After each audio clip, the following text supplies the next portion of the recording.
안녕하세요. 까치살모입니다. 여러분도 알겠지만 저는 지금까지 계속 아파치 헬기 도입을 반대해왔고, 그리고 바로 얼마 전에도 아파치를 도입하지 말아야 한다는 이야기를 한 바가 있습니다. 그리고 드디어 우리 군에서도 아파치 헬기 도입을 재검토한다고 합니다. 그래서 오늘은 그 이야기를 할 것이고요. 그 전에 앞서서 여러분도 뉴스를 보셔서 알겠지만 북한이 러시아에 전투병을 파병했습니다. 그래서 그 이야기를 잠깐 하고 넘어가겠습니다. 현재 북한의 러시아에 대한 전투병 파병 사실은 우크라이나에 의해서 확인되었고, 그리고 이미 북한군으로 보이는 장병들이 러시아군으로부터 보급품을 받는 장면 등이 공개되었고, 우리 국정원도 북한 측 인사가 우크라이나에 파병되었음을 AI와 빅데이터 기술로 확인했다고 이야기했습니다. 한마디로 지금 미국과 우크라이나와 우리나라 중에 미국을 제외한 우크라이나와 우리나라는 북한군의 러시아 파병을 공식적으로 인정했다는 것입니다. 다만 사항의 중대성이 너무 크기 때문에 미국만 아직 유보적인 자세를 보이고 있습니다. 한마디로 미국은 한참 대통령 선거 중이고, 그래서 판단을 유보하는 것으로 보입니다. 그러나 북한이 러시아에 병력을 파병한 건 이제는 더 이상 부정할 수 없는 사실이 되었습니다. 그리고 여러분에게 물어보고 싶습니다. 이래도 우크라이나에 무기를 직접 공급하는 걸 반대하시겠습니까? 저는 얼마 전에도 교전 데이터를 얻기 위해서 천궁을 우크라이나에 제공해야 한다고 주장을 했습니다. 그러나 여전히 많은 분들이 우크라이나에 대한 무기 공급을 반대했습니다.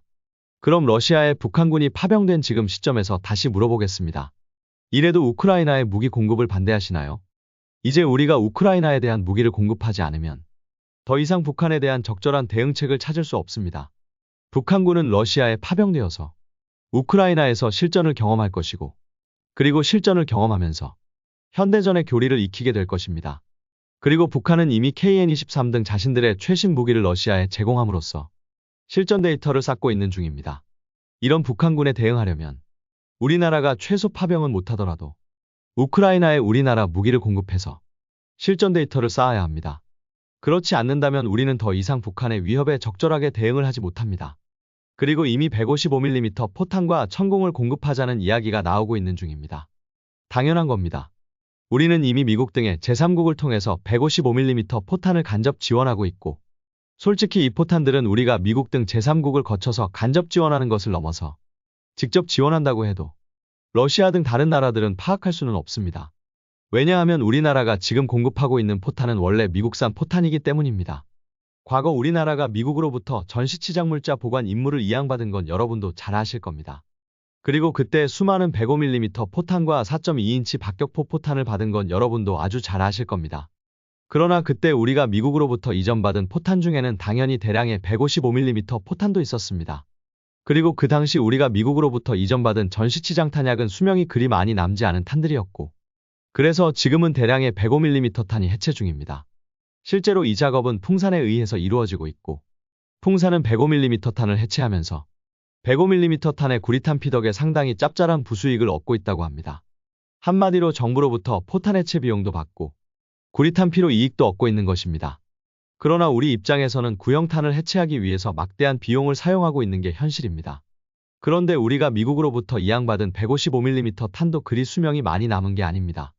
그래서 우리도 이 탄들을 빨리 소모해버리는 게 좋습니다. 그렇기 때문에 우리가 우크라이나에 포탄을 보낸다면 바로 이 탄들이 될 것이기 때문에 우리가 우크라이나에 포탄을 공급했다는 증거를 찾을 수는 없을 겁니다. 말 그대로 이 탄들은 다 미국제이니까요. 그리고 천궁. 저는 천궁을 우크라이나에 보내서 교전 데이터를 얻어야지만이 천궁의 요격 능력이 향상될 거라는 이야기를 분명히 했습니다. 그럼에도 저희 이 생각을 많은 분들이 반대를 했죠. 그분들에게 물어보고 싶어요. 이런 상태인데도 천궁을 우크라이나에 제공해서 교전 데이터를 얻는 것에 반대할 건가요?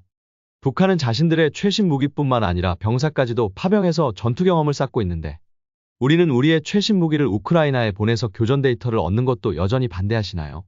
현재 천궁은 천궁1이 24개 포대, 그리고 천궁2가 7개 포대가 배치되어 있습니다. 그리고 그 중에 이미 천궁2 2개 포대가 여유가 있어서 이라크의 긴급 제공 요구를 우리가 수용했다는 이야기를 제가 이미 한 바가 있습니다. 한마디로 이미 천궁2는 2개 포대의 여유가 있음이 이미 알려진 사실이고, 천궁1은 더 많은 포대가 여유가 있을 것입니다. 그렇기 때문에 우리가 천궁 포대를 우크라이나에 제공하는 데는 아무런 문제도 없습니다. 물론 천궁은 비싼 무기입니다. 그렇기에 비용을 걱정하는 분들도 있을 텐데요. 아마 우리가 천궁을 우크라이나에 제공하고 실전 데이터를 얻는다면 앞으로 천궁을 사겠다는 나라들은 대폭 늘어날 것입니다. 실제로 우크라이나에서 충분한 실전을 경험한 나삼스 대공 미사일은 지금 없어서 못 팔고 있습니다. 나삼스는 우리의 천공에 비해서는 결코 뛰어난 대공 무기가 아닙니다. 결론은 나삼스는 암남 미사일을 지대공용으로 만든 모델이기 때문에 우리 천공과 비교했을 때 많은 부분이 떨어지는 무기입니다. 그럼에도 현재 나삼스를 사겠다는 나라들은 줄을 서고 있습니다. 왜 그렇다고 생각을 하시나요? 그래서 우리의 천공이 우크라이나에서 실전 경험만 충분히 쌓을 수 있다면 우크라이나에 제공한 비용을 회수하고도 남을 것입니다. 솔직히 그리고 우선 처음 포대를 제공하고 소모되는 미사일은 우크라이나에게 구매하라고 하면 그리 큰 손해도 아닌 것입니다. 아마 우리가 소모된 미사일의 보충분을 구매하라고 하면 유럽 국가들이 대신 대금을 지급하고 구매할 것입니다. 이제 우리가 우크라이나에 무기를 제공하는 건 더 이상 선택이 아닙니다. 이건 우리가 살아남기 위해서는 절대로 해야 하는 일이 되었습니다. 우리는 앞으로 북한군이 아닌 또 다른 러시아군을 상대해야 한다는 생각으로 북한을 바라봐야 합니다. 그렇기 때문에 우리가 우크라이나에 무기를 공급해서 실전 데이터를 얻는 건 선택이 아니라 필수입니다. 이 문제는 우선은 여기까지만 이야기하고 다시 아파치 헬기 문제로 넘어와서요. 이번 달인 10월 18일 날 국회 국방위의 질의에서 우리 군과 방사청이 아파치 도입에 대해서 전면 재검토에 들어갔다는 사실이 알려지게 되었습니다. 군 소식통에 따르면 국방부와 육군 방사청이 아파치 헬기 36대 도입 관련해서 도입 대수를 줄이거나 아예 도입하지 않는 걸 포함해서 전면 재검토에 들어갔다고 합니다. 군과 방사청은 드론 등 무인무기의 발전에 따라서 공격 헬기의 유용성 등에 대해서 재검토할 것이라고 하고요. 지금 분위기로는 최소 36대를 전부 도입하지는 않을 분위기라고 합니다. 도입 수량의 축소 또는 아예 취소까지도 검토하고 있다고 합니다. 솔직히 이 문제는 제가 누차 이야기했던 문제입니다. 아파치 헬기는 현대전에 적합하지 않으니 추가 도입해서는 안 된다고요. 그런데 얼마 전까지만 해도 군 관계자의 인터뷰에서는 아파치 헬기 도입은 이미 정해진 일이고 바뀌지 않을 거라고 이야기했다는 점입니다. 한마디로 상당히 짧은 시간에 우리 군과 방사청의 아파치 도입에 대한 기조가 바뀐 겁니다. 그리고 물론 이렇게 기조가 바뀐 건 표면적으로는 우크라이나 전쟁의 교훈을 반영한 거라고 이야기하고 있지만 제가 보기에는 그보다는 아마 아파치 헬기의 가격이 지나치게 비싸진 게 원인이 아닐까 하는 생각을 합니다. 우리가 1차로 아파치를 도입할 때는 대당 441억에 도입했는데 지금은 가격이 733억까지 올랐다고 합니다. 그리고 그 가격은 더 오를 거라고 하고 있고요. 한마디로 말해서 아파치가 너무 비싸진 것입니다. 그래서 과연 이런 비용을 들여서 아파치를 도입하는 게 옳은가 하는 의문이 들 수밖에는 없었을 것이고 그런데 저는 여기서 약간의 의문을 제기할 수밖에는 없습니다. 저도 분명 아파치 헬기의 도입을 취소하는 건 찬성입니다. 저는 오래전부터 아파치 헬기 도입을 반대해 왔으니까요. 그런데 저는 아파치 헬기의 도입을 반대하는 거지 공격 헬기를 전부 무인기로 대체하자는 건 반대입니다. 왜냐하면 공격 헬기는 공격 헬기 나름의 장점이 있고 무인기는 무인기 나름의 장점이 있는 거지. 공격 헬기가 필요 없는 게 아닙니다. 솔직히 우크라이나 전쟁으로 인해서 공격 헬기 무용론이 나왔지만 그 어떤 나라도 공격 헬기를 없앤다는 나라는 없습니다. 미국은 아파치 개량에 대한 투자를 줄이고 그 비용으로 차세대 헬기의 도입을 앞당긴다는 거지. 아파치 헬기를 없애고 그걸 무인기로 대체한다고 한 적은 없습니다. 이건 다른 나라도 다들 마찬가지입니다. 그리고 저는 분명 과거의 미래전에는 아파치보다 LAH 헬기가 더 적합하다고 이야기를 한 바가 있습니다. 실제로 우크라이나 전쟁에서 러시아의 공격 헬기들은 우크라이나의 공격에 의해서 피해도 많이 봤지만 반대로 러시아의 공격 헬기들은 상당히 높은 전과를 기록하기도 했습니다. 특히 러시아 헬기들이 높은 전과를 기록한 건 올해 초에 있었던 우크라이나의 대반격 작전 때입니다. 러시아는 우크라이나 군이 반격 작전을 위해서 공격해오자 공격 헬기를 활용해서 방어를 했고 엄청나게 높은 성과를 거두게 됩니다. 그리고 그 과정 중에 나온 전술이 바로 장거리 대전차 미사일을 사용해서 원거리에서 공격하는 전술이었습니다. 한마디로 말해서 사거리 8km 이상에서 우크라이나군의 야전방 공망을 피해서 공격하는 전술을 사용해서 우크라이나의 대반격 작전을 방어하는 데 상당한 성과를 거둔 것입니다. 실제로 이때 활약한 대전차 미사일 중에서 사거리 8km를 넘는 미사일이 여러 종류가 있었지만 특히 많은 전과를 기록한 건 이스라엘 305라고 알려진 LMUR 미사일입니다. 이 미사일은 사거리 14.5km에 무게가 105kg으로 상당히 대형 대전차 미사일인데요. 미사일이 대형인 대신에 탄두 중량도 상당히 무거워서 탄두 중량이 25kg이나 해서 우크라이나 군의 레오파르트2 전차도 단 한 방으로 날려버릴 수 있는 강력한 미사일입니다. 그래서 이 미사일은 긴 사거리와 그리고 무선 데이터 링크를 가지고 있는 미사일로 이 LMUR 미사일을 통해서 앞으로 헬기의 대전차 미사일이 나아가야 할 방향을 알 수 있습니다.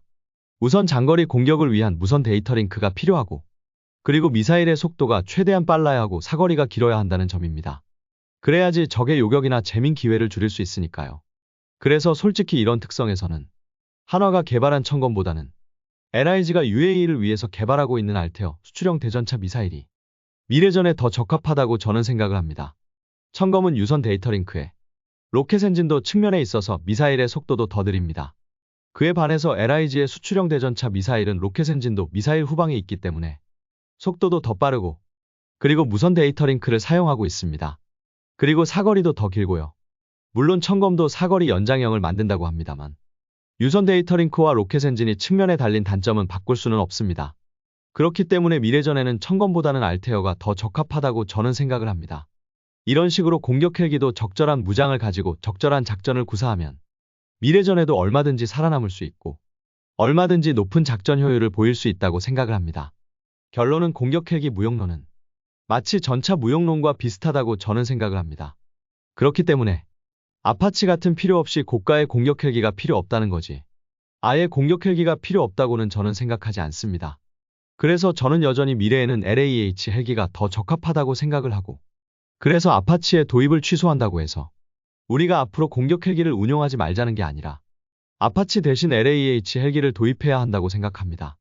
특히 이번에 아파치 헬기의 도입 축소 및 취소 이야기에도 나왔지만 아파치가 특히 문제가 되는 건 우리나라에 무인기와 멈티를 하지 못한다는 점입니다. 그래서 우리 육군은 그레이 이글을 도입하려고 노력했지만 그래봤자 한 종류의 무인기일 뿐입니다. 헬기는 한 종류가 아닌 다양한 종류의 무인기와 멈티를 해야 하고, 그런 의미에서 미국으로부터 수입한 무인기와만 멈티를 할 수 있는 아파치는 분명한 한계점을 가지고 있습니다. 그렇기 때문에 더욱더 다양한 종류의 무인기와의 멈티를 하기 위해서라도 저는 아파치의 도입을 취소하고 LAH 헬기를 도입해야 한다는 거지, 아예 공격 헬기가 필요 없다고는 보지는 않습니다. 마치 미래전에서 유인 전투기들이 무인 전투기와 멈티를 해서 싸우는 것처럼 헬기도 다양한 무인기와 멈티를 해서 싸우는 거지, 무인기 때문에 공격 헬기가 필요 없다는 건 잘못되었다고 생각을 합니다. 공격 헬기와 무인기는 서로 상호보완적 관계일 뿐입니다. 그래서 저는 아파치의 도입을 취소하고 그 돈으로 LAH 헬기와 국산 무인기를 도입해서 국산 무인기와 LAH 헬기를 멈티로 연결해서 운용하는 게 미래전에 가장 적합하다고 생각을 합니다. 물론 미국처럼 차기 헬기를 도입하는 게 헬기의 생존성이 높아지겠지만 안타깝게도 우리는 아직 차기 헬기 개발의 기초 단계에 머물러 있고 우리의 차기 헬기가 나오려면 2040년이 넘어야 합니다. 그동안은 LAH 헬기와 무인기의 멈티로 미래전에 대비해야 한다고 생각을 합니다. 그리고 이번에 국회에서 나온 이야기 중에서 좀 재미있었던 게 바로 81mm와 60mm 박격 포도 드론으로 교체한다는 이야기가 나왔다는 것입니다. 쉽게 이야기해서 기존 81mm와 60mm 편제를 그대로 두고 그 부대원들에게 박격포 대신 자폭형 무인기나 공격형 무인기를 운용하게 해서 보병을 지원한다는 개념입니다. 물론 저도 우리 군에 공격형 무인기가 도입되어야 한다고 봅니다. 그러나 아예 박격포를 없애고 공격형 무인기를 도입한다라고 했을 때 그게 과연 옳은지는 의문입니다. 박격포는 박격포 나름의 장점이 있고 공격형 무인기도 공격형 무인기 나름의 장점이 있습니다. 당장 공격형 무인기들은 적을 보면서 핀포인트 공격은 가능하지만 지속적인 화력 지원이 불가능합니다. 그렇기에 지속적인 화력 지원을 통해서 적의 공격을 차단하는 건 무인기로는 불가능합니다. 오히려 무인기를 통해서 박격포의 지속적인 화력 지원을 이끌어내는 게 더 현명하다고 생각을 하고요. 뭐든지 만능론은 옳지 않다고 저는 봅니다. 미사일이 처음 등장했을 때 미사일 만능론이 있었지만 결론은 미사일이 만능이 아니었던 것처럼 아무리 무인기가 지금 대세라고 해도 이번에 국회에서 나온 이야기는 말 그대로 무인기 만능론에 가깝습니다. 결론은 무인기는 절대로 만능의 무기가 아닙니다. 무인기도 여러 가지 무기와 서로 상호 보완을 해가면서 사용해야지 능력이 높아지는 거지. 모든 걸 무인기로 해결하려 하는 건 문제라고 생각을 합니다. 아무튼 드디어 우리 육군과 방사청에서도 아파치 헬기 도입 축소 또는 취소 이야기가 나왔습니다. 이건 분명 고무적인 이야기이지만 한편으로는 모든 걸 무인기로 할 수 있다는 무인기 만능론이 대세가 된 것 같아서 걱정도 됩니다. 여러분은 이 문제를 어떻게 보시나요? 앞으로는 공격 헬기는 없어지고 공격 헬기의 임무는 무인기로 대체되는 게 옳다고 보시나요? 아니면 무인기와 공격 헬기가 멈티로 연결되어서 서로 상호 보완적으로 운용하는 게 옳다고 보시나요? 분명한 건 무엇이든 만능론은 옳지 않다는 점일 것입니다. 이상 영상 봐주셔서 감사합니다.